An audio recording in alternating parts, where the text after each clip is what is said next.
vamos a recordar que estábamos viendo el tema de fuentes del derecho.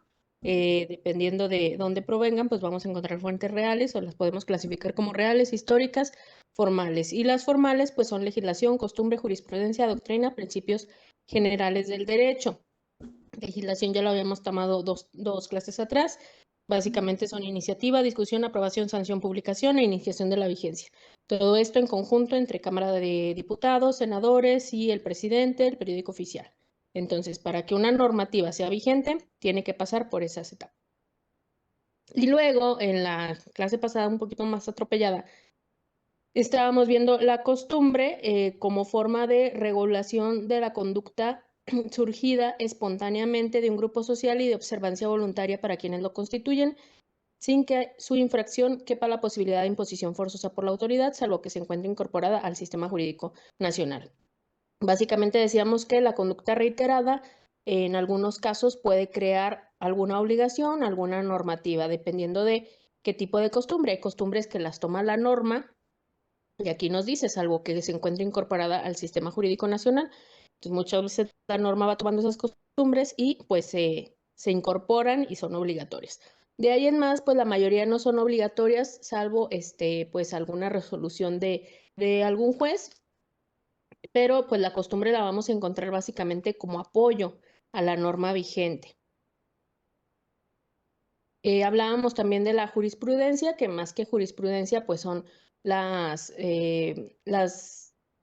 resoluciones que den los tribunales superiores. Entonces, lo encontramos como conjunto de principios y doctrinas contenidas en las decisiones de ciertos tribunales. ¿Cuáles tribunales? Pues básicamente los superiores, ¿verdad? Las salas de la Suprema Corte, la Suprema Corte en pleno, los tribunales colegiados de circuito, algunos tribunales federales. Entonces, pues son esas resoluciones las que se tienen que seguir para los jueces inferiores y no nada más los jueces. En materia de derechos humanos, pues básicamente cualquier autoridad está obligado a hacer este control de convencionalidad. Se le llama esta parte en la que si ya me dijeron que esto es contrario a derechos humanos, yo estoy obligado a respetar los derechos humanos y por tanto estoy obligado a seguir lo que nos dicen estos tribunales superiores. Entonces, bueno, ahorita hablamos un poco más de derechos humanos, nada más como recordatorio que pues también lo que nos den los tribunales puede ser fuente del derecho, sobre todo en una forma interpretativa o integradora. La doctrina, lo comentaba, son los estudios que los juristas realizan y pues básicamente son los libros, ¿verdad? Nos dice puramente teórico de sistematización de sus preceptos ya con la finalidad de interpretar las normas y o señalar reglas para su aplicación. Entonces la doctrina la vamos a entender como los libros que pues hacen los juristas que nos ayudan a explicar ciertos propósitos que tiene la norma, cómo se aplica, que pues no necesariamente la norma lo dice. Los códigos son como muy escuetos, no nos dan a entender propósitos, muchas veces las reglas de aplicación pues se entienden ya en la práctica y pues para eso nos sirve esta sistematización que hacen algunos juristas. Y por último hablaba de los principios generales del derecho, que decía que son como refranes, ¿verdad?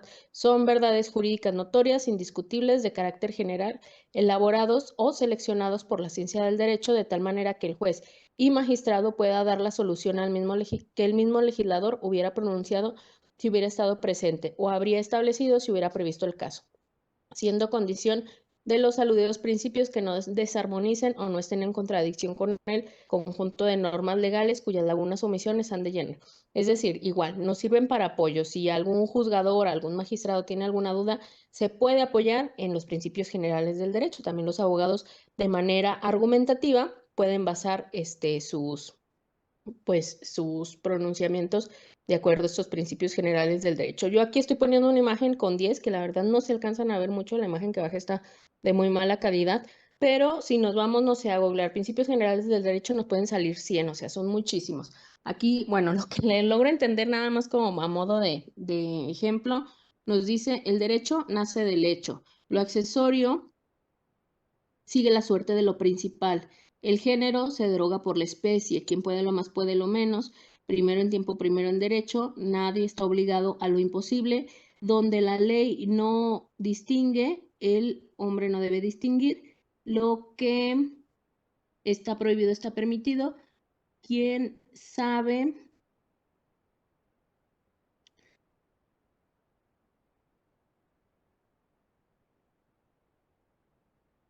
Ay, no sabe qué dice. Pero pues básicamente son esos, ¿no? Como pues pequeños refranes que nos pueden ayudar. Por ejemplo, nos dice, nadie está obligado a lo imposible, principio general del derecho. Si yo, por ejemplo, me obligo en un contrato a, a pintar una obra y, pues no sé, soy un artista famoso, etcétera, resulta que me enfermo, no sé, me cortan un brazo o algo, y me dicen, bueno, pues es que a lo mejor yo trato de llegar a un acuerdo, mira, no lo voy a pintar, te puedo regresar el dinero. No, no, no, yo pagué porque me pintaras una obra, porque eres un artista muy importante. Bueno, pues nadie está obligado a lo imposible. ¿Cómo quieres que lo pinte si ya me cortaron el brazo con el que pinto mi arte, verdad? Entonces, a final de cuentas, si me demandas, el juez, pues puede que se imponga por ahí algún tipo de indemnización, pero no como tal una sanción porque es imposible cumplir con ese contrato. También alguna vez me tocó ver una sentencia en el cual pues para una boda, ¿no? Donde se hacen estos contratos para uso de salón, para este, conjuntos, etcétera, pues todo lo que se gasta en una boda. Y entonces, creo que el novio falleció o algo así, y no le querían devolver a la novia, pues el depósito del salón. Y el salón argumentaba que pues esas cosas hay que avisarlas con tiempo, básicamente, ¿no? Entonces, la chica demanda y el juez le da la razón y le dice, pues es que nadie está obligado a lo imposible. ¿Cómo va a cumplir el contrato si no se puede casar porque falleció el novio? Entonces, pues es ilógico que le pidas que se cumpla con el contrato y que pues tú le exijas que en esa fecha se case, cuando pues en realidad el fin del matrimonio ya no se puede dar porque pues ya se murió. Entonces, con base a este principio general del derecho, se puede solucionar algún conflicto sin ir más allá de qué es lo que dice la ley, en qué artículo viene que si se muere el novio no debe de cumplir. No, no viene ningún artículo, pero lo podemos encontrar en un principio general del derecho y de ahí podemos sacar alguna conclusión. Entonces, bueno, nos pueden servir estos principios como fuente del derecho, igual, más que nada como apoyo a la norma y como para cubrir lagunas. Pero, Entonces, bueno. perdón, en ese caso, ese ejemplo que comentó, eso, o sea, sí, son los principios, pero ¿quién lo decide? O sea, ¿es principio del que hizo el contrato o lo tiene que decidir un juez o ya se habla más Sí, de moralidad o cómo funciona esa parte? sí, los principios generales del derecho, bueno, como decía, lo pueden usar tanto los abogados en una parte argumentativa, a lo mejor al momento de interpretar algún contrato pudiéramos hacerlo entre particulares, pero para ya tomar una decisión, una obligación que pueda ser exigida por el Estado, necesariamente tiene que ser un juez o un magistrado. En este caso, pues que como la chica sí demandó, entonces el juez fue el que tuvo que aplicar ese principio general del derecho para poder darle una sentencia y que esa sentencia sea obligatoria para las partes. Nosotros en lo particular, si cumplimos algún contrato, podemos no irnos hasta esa instancia, ¿verdad? Porque pues estamos hablando que para llegar ahí es porque no pudimos arreglar por las buenas. Estos principios generales del derecho los podemos utilizar pues en la parte no sé, de hacer un contrato, oye, sabes que te voy a fallar, pero hay que hacerlo así, porque acuérdate que el principio general del derecho dice esto, y pues a lo mejor si las dos personas son razonables, se puede llegar a un acuerdo sin necesidad de llegar a una instancia como en un juzgado, algún magistrado. Podemos apoyarnos de ahí, digo, sobre todo pues también como abogados en la hora de hacer la demanda, pues podemos también apoyarnos de acuerdo al principio general del derecho tal y podemos como darle luz al juez o guiarlo para dónde queremos llegar. Entonces se pueden aplicar estos principios en varias partes, pero si ya estamos hablando de que es una obligación y de que de ahí se van a basar para crear una obligación, pues sí tiene que ser hasta llegar a una sentencia por un juzgado o por un magistrado. Ah, ok. Ujú. Bueno, entonces, bueno, ese fue el tema anterior. Vamos a continuar con el tema de hoy, que hablaríamos sobre derechos humanos. Yo ya he mencionado en varias clases, ¿no? Que de acuerdo a los derechos humanos, en las fuentes del derecho, igual los derechos humanos, cuando hablamos de la jerarquía normativa, también hablamos un poco sobre derechos humanos, cómo se integran directamente a la Constitución en este bloque de constitucionalidad. Pero, ¿qué son los derechos humanos? Ahorita vamos a ahondar un poquito más sobre esto, nada más. Me gusta empezar este tema con un videíto que nos habla precisamente, pues, de qué son los derechos humanos. Nada más voy a compartir desde la computadora, a ver si no nos fallan.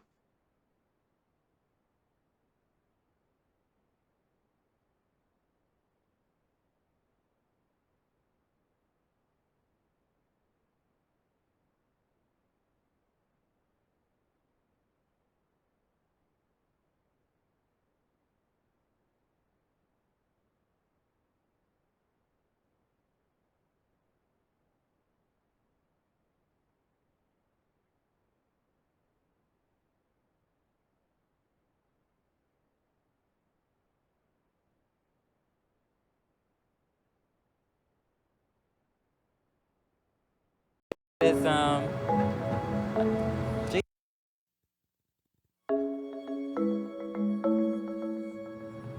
human rights is geez, that's a good question. Human rights. Well, that's a tough one. Wow. I don't even know how to give that a definition. I would probably have to do a little bit of homework or something. Any right that I think just as a normal, human, The rights that humans have. Oh, that's a very large debate. Menneskerettigheder kan betyde mange ting. Tú le puedes preguntar a 20 personas y te van a dar 20 diferentes opiniones. Non saprei, è una domanda complicatissima. We just take them for granted that they're there, but we don't even consider what they are.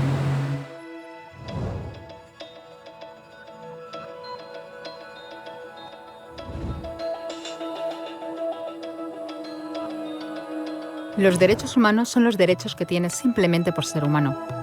Es la forma en que instintivamente esperas que se te trate y el trato que mereces como persona, como el derecho a vivir en libertad, hablar con franqueza y ser tratado con igualdad. Hay muchos tipos de derechos. La mayoría tienen que ver con cierto grupo. Pero los derechos humanos son los únicos que le corresponden absolutamente a todo el mundo en todas partes. Eso significa niños, gente mayor, pobres, jugadores de básquet, basureros, cantantes de rap, maestros, africanos, indios, albanos, cristianos, musulmanes, cabalistas, ateos, tu madre, tu padre, el vecino y tú. Todos tienen los mismos derechos humanos exactos. En otras palabras, son universales. Pero la cuestión sigue en pie. ¿Qué son? Name the human rights? What the human rights are? The right to live. Equality between all peoples. Right to religion, the right to... Is there supposed to be a list somewhere I should be aware of? De acuerdo con las Naciones Unidas, hay un total de 30 derechos humanos, que generalmente se agrupan y se llaman simplemente derechos humanos. Se enumeran en la Declaración Universal de los Derechos Humanos, que es el documento sobre el tema más aceptado en el mundo. Pero llevó mucho tiempo para que llegaran. Al principio no había derechos humanos. Si estabas con la gente adecuada, estabas a salvo. Si no, no lo estabas. Pero entonces Ciro el Grande decidió cambiar todo eso. Tras conquistar Babilonia, hizo algo completamente revolucionario. Anunció que todos los esclavos podían irse en libertad. También dijo que la gente era libre de elegir su religión, sin importar de qué grupo fueran parte. Documentaron sus palabras en una tablilla de arcilla, conocida como el cilindro de Ciro, y así sin más nacieron los derechos humanos. La idea se extendió rápidamente, hasta Grecia, la India y al final hasta Roma. Se dieron cuenta de que la gente seguía de forma natural ciertas leyes, incluso aunque no se les dijera que las siguieran. Llamaron a esto derecho natural, pero siguió siendo pisoteado por quienes se encontraban en el poder. No fue hasta 1000 años más tarde en Inglaterra donde finalmente hicieron que el rey estuviera de acuerdo en que nadie podía invalidar los derechos de la gente, ni siquiera un rey. Los derechos de la gente fueron finalmente reconocidos y estaban ahora a salvo de los que estaban en el poder. Hasta cierto punto. Todavía hizo falta que un grupo de rebeldes británicos declarara su independencia antes de que el rey entendiera que todos los hombres han sido creados iguales. Es decir, no es que a él le gustara la idea, sino que no pudo pararles, y así nació América.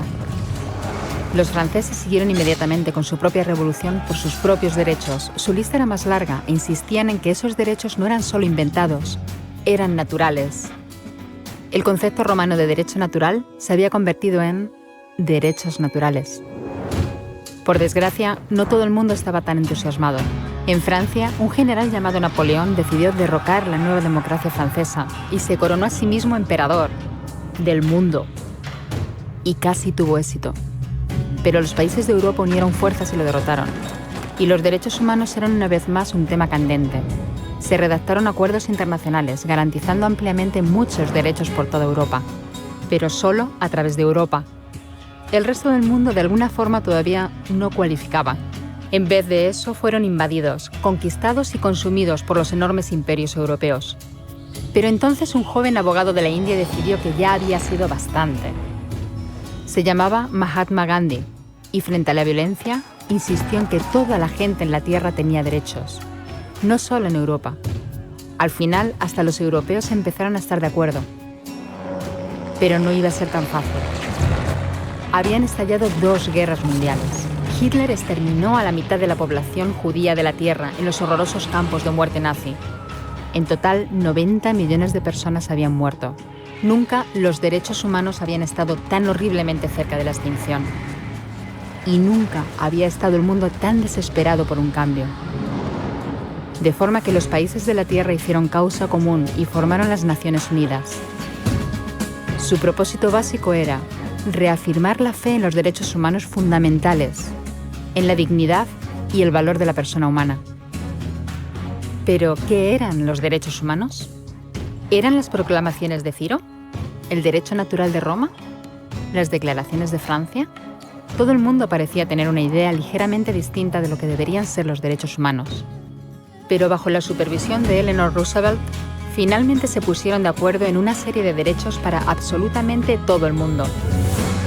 La Declaración Universal de Derechos Humanos. El concepto francés de los derechos naturales se había convertido finalmente en los derechos humanos. Así que, en resumen, al principio solo unos cuantos afortunados tenían derecho alguno, hasta que uno de ellos decidió, oye, otra gente también debería tener derechos, lo que fue estupendo, salvo que no todo el mundo estuvo de acuerdo. Y solo que llevó unos cuantos miles de años de lucha, declaraciones y más lucha hasta que finalmente todo el mundo estuvo de acuerdo en que los derechos humanos deberían ser para todos. Y vivieron felices y comieron perdices. Salvo que hay un pequeño problema. Si la gente tiene derecho a la comida y el cobijo, ¿por qué hay 16.000 niños muriendo de hambre cada día? 1 cada 5 segundos. Si la gente tiene libertad de expresión, ¿por qué hay miles de personas en prisión por hablar claro? Si la gente tiene derecho a la educación, ¿por qué hay más de 1.000 millones de adultos incapaces de leer? Si la esclavitud ha sido abolida verdaderamente, ¿por qué hay 27 millones de personas todavía esclavizadas hoy en día? Más del doble de las que había en el siglo XIX. El hecho es que, cuando se firmó, la Declaración Universal de los Derechos Humanos no tenía la fuerza de la ley. Era opcional. Y a pesar de muchos más documentos, convenciones, tratados y leyes, todavía es poco más que palabras en una página. Así que la cuestión es, ¿quién hará que esas palabras sean una realidad? Cuando el Dr. King se manifestó en pro de la igualdad racial, se estaba manifestando por los derechos que las Naciones Unidas habían garantizado hacía casi 2 décadas. Pero con todo, se manifestó. Cuando Nelson Mandela defendió la justicia social en la década de 1990, su país ya había estado de acuerdo en abolir esa discriminación desde hacía ya casi 40 años.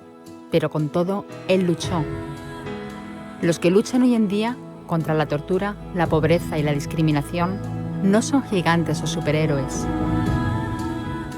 Son gente, niños, madres, padres, maestros, individuos librepensadores que se niegan a quedarse callados, quienes se dan cuenta de que los derechos humanos no son una lección de historia, no son palabras en una página, no son discursos, ni anuncios, ni campañas de relaciones públicas. Son las elecciones que hacemos cada día como seres humanos. Son la responsabilidad que todos compartimos, de respetarnos mutuamente, ayudarnos y proteger a los necesitados. Como Eleanor Roosevelt dijo, ¿Dónde empiezan después de todo los derechos humanos universales? En pequeños lugares cerca de casa, tan cerca y tan pequeños que no pueden verse en los mapas del mundo. Aún así, son el mundo de la persona individual, el barrio donde vive, la escuela o la universidad a la que asiste, la fábrica, la granja o la oficina donde trabaja. Esos son los lugares donde cada hombre, mujer y niño buscan justicia igualitaria, igualdad de oportunidades, dignidad igualitaria sin discriminación. A menos que esos derechos tengan un significado ahí, tienen muy poco significado en cualquier otra parte.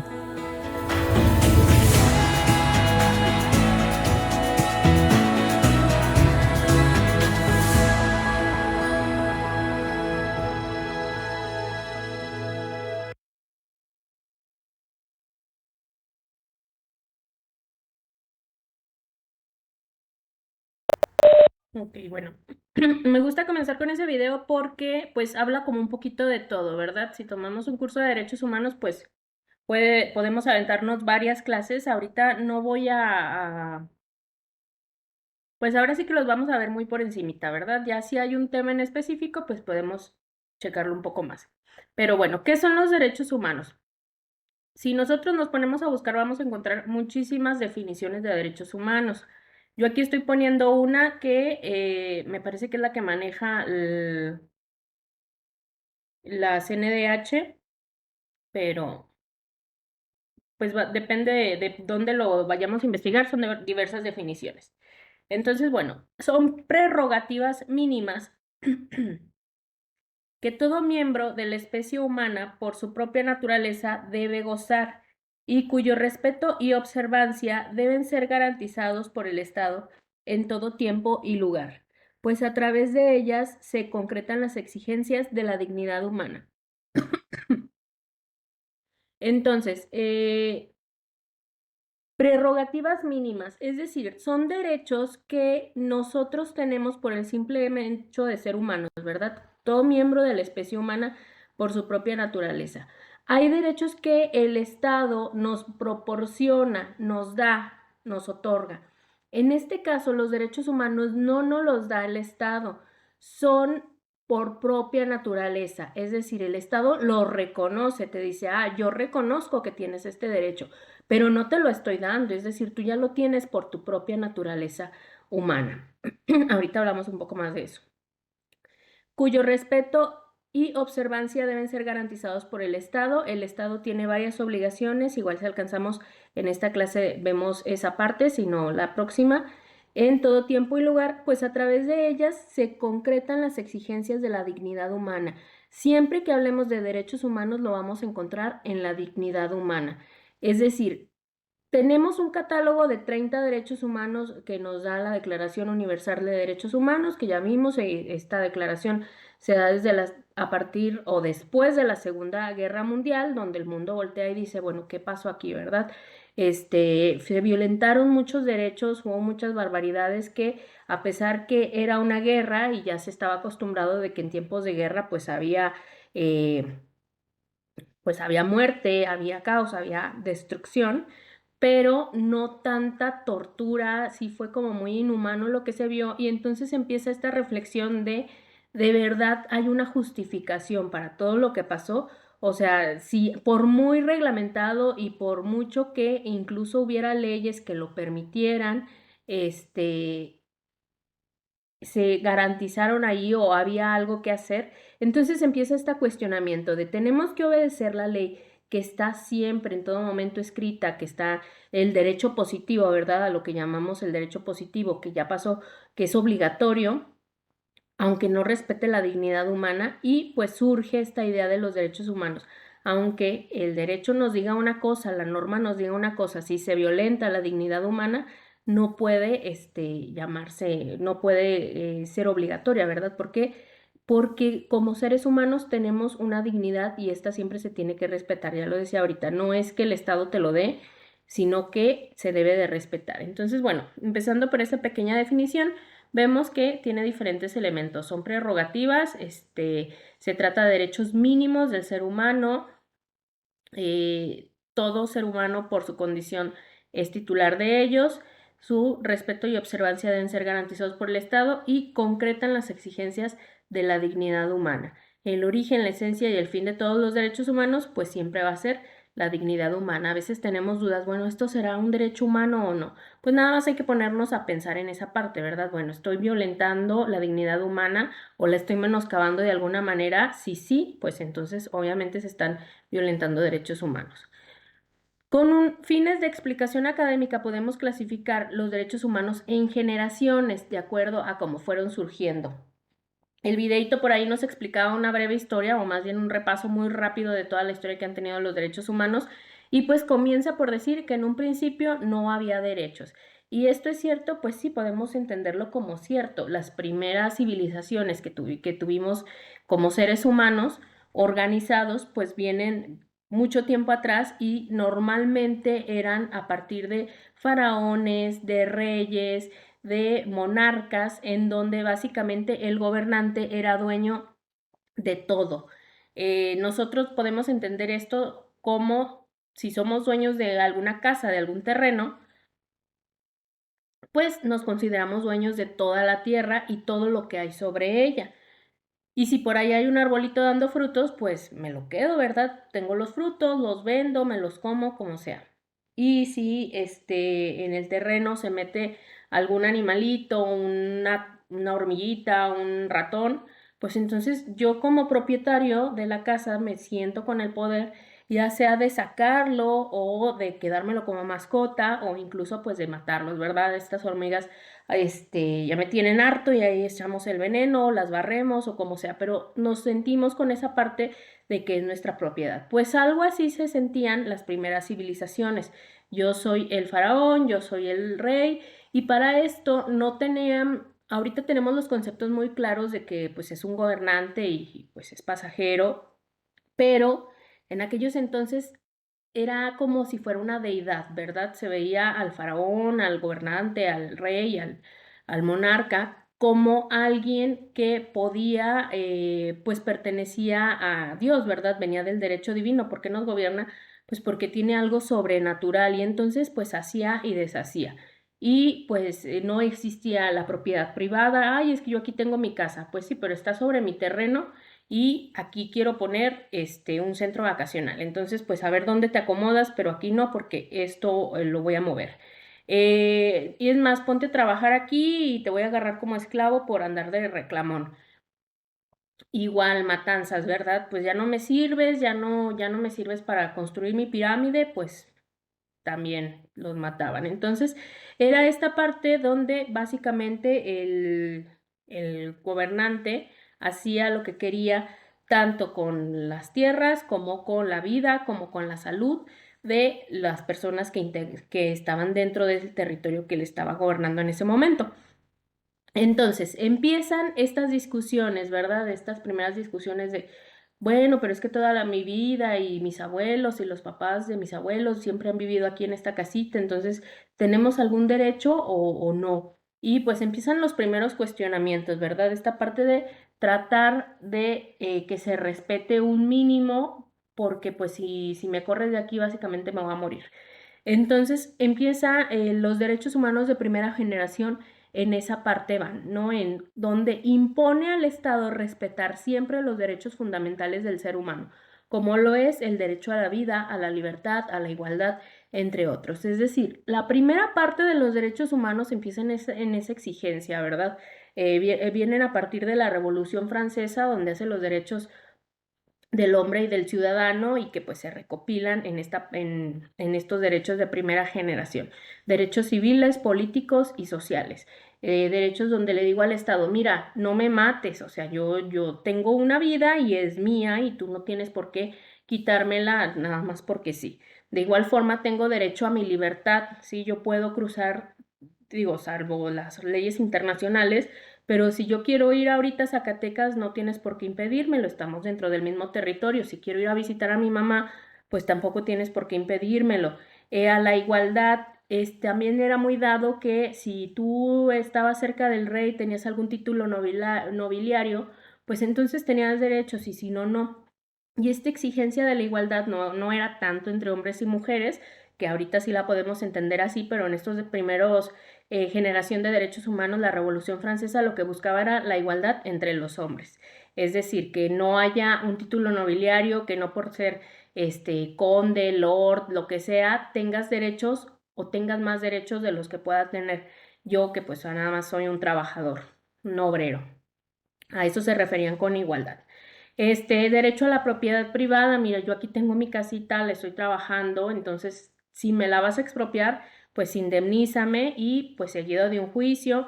Los derechos al debido proceso, ¿no? Esta parte de legalidad donde le decimos al Estado, ok, si me vas a quitar algo, que sea a través de un procedimiento. Si me vas a quitar mi libertad, igual a través de un procedimiento penal donde se demuestre que yo cometí algún delito, que tenga como pena la privativa de la libertad. Pero no nada más mandes a tus policías, me agarres, me mates y me avientes a un barranco, como pues todavía a veces pasa. Entonces, derechos de primera generación imponen al Estado el hecho de respetar. Ahorita si se desconecta, nos volvemos a conectar para terminar el tema, por favor. Y ya una vez que se plasman los derechos de primera generación, que pues a lo mejor, como comento, todavía hay una que otra violación por ahí, pero ya está reconocido. Ya el Estado no puede decir, no, pues sí te voy a quitar la casa porque aquí quiero poner una carretera. Pues si la quieres poner, primero demuéstrame que es de utilidad pública, que de veras tiene que pasar por aquí y por ningún otro lado, y además indemnízame y indemnízame bien, ¿verdad? No me vas a dar tus 3 pesos. Mira, la tierra aquí está en un valor de tanto, te voy a hacer un descuento y te la vendo a tanto. Entonces empieza esta parte de exigirle al Estado y pues tenemos básicamente muchos artículos en nuestra Constitución que se ven plasmados estos derechos de primera generación. Entonces los vamos a entender como respetar. Respétame, Estado, no me hagas nada. Soy una persona con dignidad y pues merezco respeto. Y luego, ya pasando esa primera etapa donde el Estado ya entendió, ya medio se limita, empiezan los derechos humanos de segunda generación. Ok, ya no me mataste, ya no me mandaste a golpear, ya no me quitaste mi casa, pero ¿qué crees? Para que mi dignidad humana se mantenga, necesito derechos económicos, sociales y culturales, también los llamados DESC. Ya no nada más me respete, sino dame los medios adecuados para poder tener una vida digna, ¿verdad? Estos ya constituyen una obligación de hacer del Estado y son de satisfacción progresiva. Los primeros los entendemos como no hacer, no me mates, no me golpees, no me quiten mi tierra, no hagas esto, ¿verdad? Y los derechos de segunda generación vienen a decir, a ver, dame, ¿verdad? Me respetan mi derecho a la salud no golpeándome, no mandando a tus militares, a tus policías a golpearme, pero en una segunda generación también necesito una clínica porque pues también me puedo enfermar, me puedo romper una pierna, etcétera. Y entonces empieza el Estado también a proporcionar los medios adecuados para que la sociedad pues mantenga un nivel de vida adecuado, ¿verdad? Empieza a proporcionarlo pues que el seguro social, que escuela básica pública, algún tipo de museos, parques recreativos, actividades deportivas, esta forma en que pues como seres humanos nos desarrollamos y mantenemos nuestra dignidad humana. Aquí nos dice, son de satisfacción progresiva. ¿Por qué? Porque no es lo mismo exigirle a un Estado con medios económicos suficientes un derecho de segunda generación que a un Estado pues en vías de progreso, ¿verdad? Por ejemplo, un derecho de primera generación sí se puede imponer a todos los estados por igual, ¿no? Decirle, a ver, no puedes matar nada más porque sí. Bueno, pues tenemos estos derechos de primera generación. Pero los de segunda generación no le podemos exigir a todos los países que tengan el mismo nivel.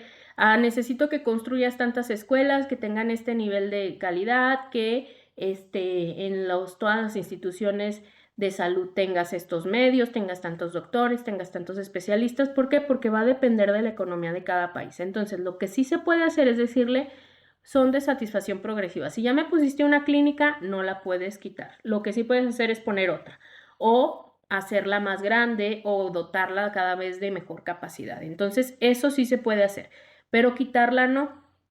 Si ya pusiste educación pública, pues no la puedes quitar, ¿verdad? Lo que sí se puede hacer por ahí depende también de un estudio demográfico, que para eso tenemos al INEGI, los planes nacionales de desarrollo, que tienen que ver esa parte de qué sigue sirviendo y dónde podemos reubicar recursos, ¿verdad? Por ejemplo, hace, no sé, 50 años, pues había mucho kinder, porque pues nuestros papás, nuestros abuelos tenían un montón de chamacos y pues básicamente se quedaban en la educación básica, ¿verdad? Kinder y primaria. Y a veces ni al kinder los llevaban, ¿no? Había mucha primaria pública en donde pues vamos a dar, a satisfacer esa educación para todos estos niños que ahorita hay. Si lo pensamos en la actualidad, pues ahorita la mayoría ya no quieren tener hijos, o si tienen 1, 2 máximo, y pues además el kinder hay que llevarlo al privado porque pues me lo atienden más tiempo, le dan de comer, etcétera. Entonces, ¿qué pasa con los kinder públicos? Pues ahí están vacíos, ¿no? Con 3, 4, 10 alumnos. Pues entonces lo que el Estado puede hacer, voy a quitar esto y lo voy a hacer, por ejemplo, un centro deportivo para que los adolescentes, que ahorita tengo un poquito más, puedan satisfacer esa necesidad, o alguna universidad pública, porque ahorita lo que veo es que la mayoría de las personas quiere seguir estudiando, entonces ya no se quedan en la educación básica, sino que puedo poner una preparatoria, una universidad con ese recurso, con ese medio. Entonces, eso sí se puede hacer, como distribuirlo de acuerdo a las necesidades, pero siempre viendo esta satisfacción progresiva, que no se viole ese principio de progresividad.